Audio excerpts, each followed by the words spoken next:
Hello, Professor.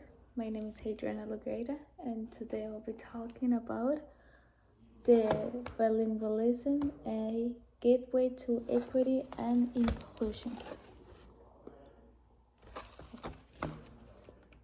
The introduction.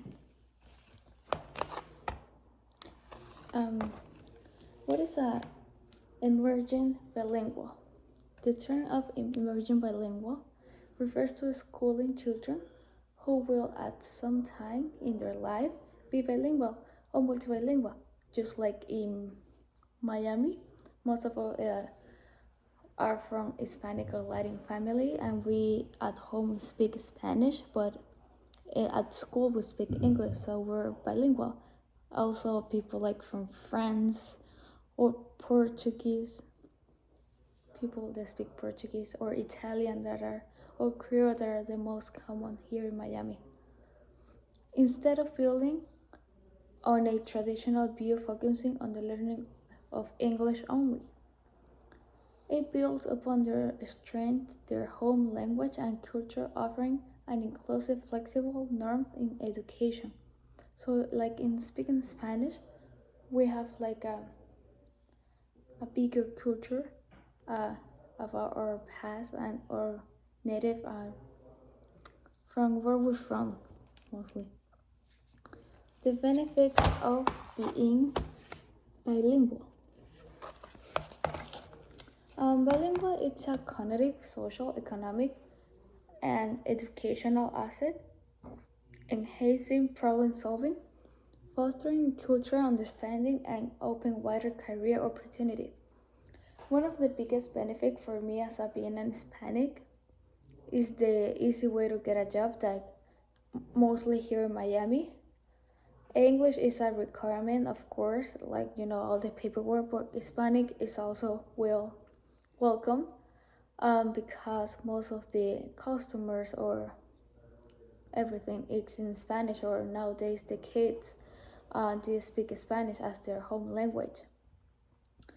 In turns, it recognized emerging bilingual can give teachers a challenging curriculum without retiring respect for the time required for language development.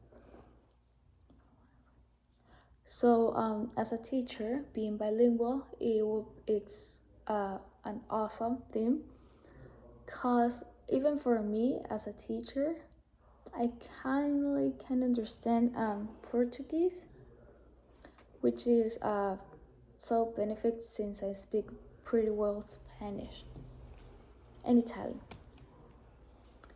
The issues with label.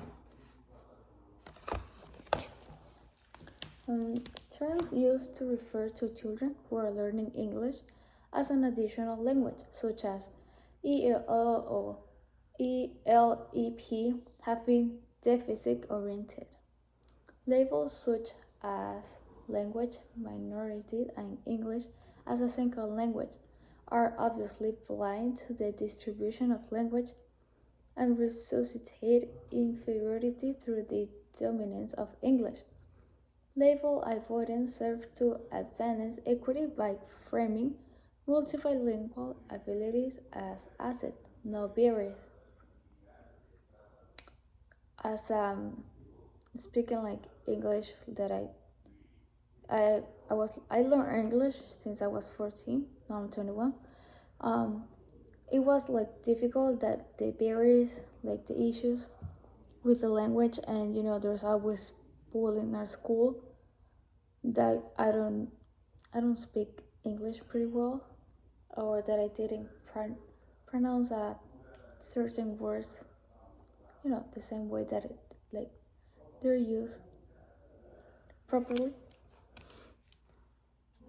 How teachers can reinforce bilingualism. By the way, bilingualism is a word that I just learned in this class. I never heard of that one before, but it kind of makes sense. Involvement. How can we reinforce bilingualism? Involvement of home language, allowing students to participate in their home language in their class discussion, assignments, and projects. At home, I recommend that at home they only speak one language. Like if it is Spanish, like they only speak at home in Spanish. And then as a teacher, I teach the kid how the things are thought in Spanish, and this is how in English they thought. Just like candle, candela. At home, like it's candela, but I'm teaching them that this is a candle in English. So they're like looking and making connections between both languages. Culturally responsive materials including books, visual aid activities that represent and respect the student's linguistic and cultural background, such as maybe like asking the student what's their culture, what are the holidays in their country, native country. Support scaffolding add multilingual glossary, peer interaction, and diagram as a scaffold support, which can bridge the linguistic barrier while challenging the student academically. So, like to reinforce like and support children from every single country, nationality that they have, and we can all share together our different culture and backgrounds. Also, neutral, multilinguistic allow the development of a class culture where linguistic diversity might be celebrated either through multilingual storytelling or a class presentation. Maybe to read a book about like all these traditions that each country has and how different they are from each other. And in conclusion, emerging bilingual are actually one of the greatest strengths many schools are coming to realize.